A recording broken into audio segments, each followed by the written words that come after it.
I'm like, oh, you know, a couple, no big deal. Dave, they come over, they shake his hand. He looks over and goes, that's my son, Jay.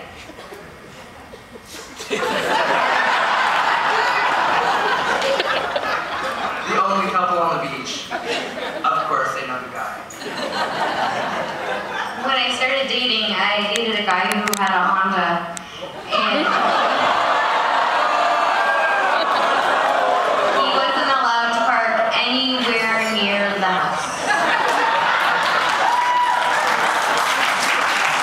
But now I'm dating a guy that has a Mustang, and he's allowed to park in the driveway.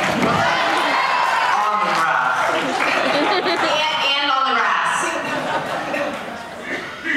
So, you may not like this story, and it's okay, because when I was 16, you said, you're my son, I'll always love you, so I'm sure you're already with me.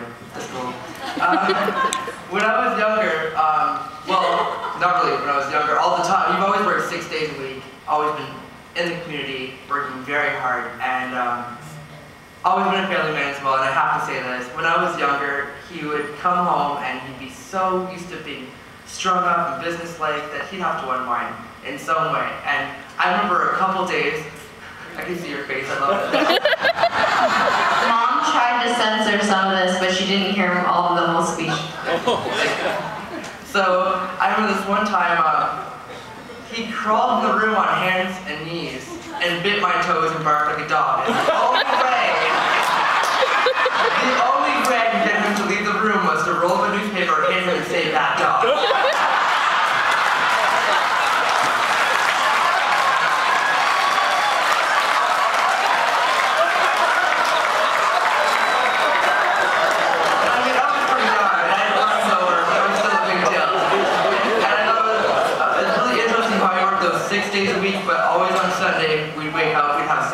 Breakfast together, and we'd go to grandma's for Sunday dinner. That was a big thing. We were really lucky growing up because our dad spent so much time with us. I know that he had all these union meetings and apparently almost went to jail.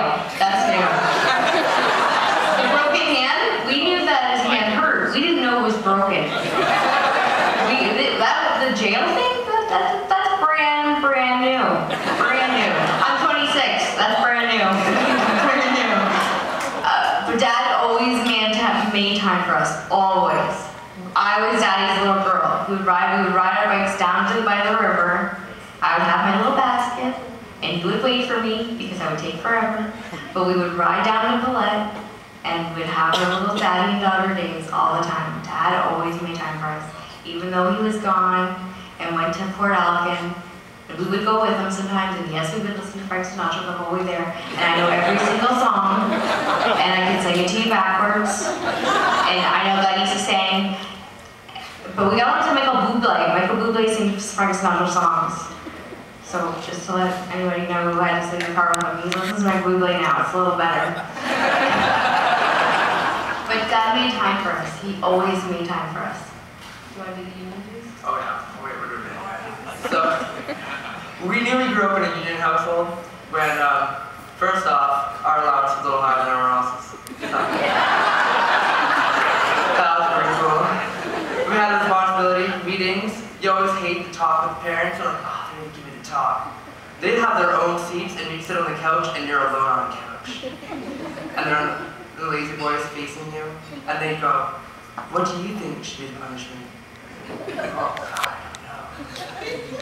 Yeah. We would always make it worse than what they were going to do the first time. We would make it worse on ourselves. Actually, I'm actually just going to go to my room for a week. Thank you. But with the allowances, we would always get more than our friends for allowances. So we thought we were so smart. Until the beginning of the month. First day of the week, I'm like, oh. First day of the month? Union dues.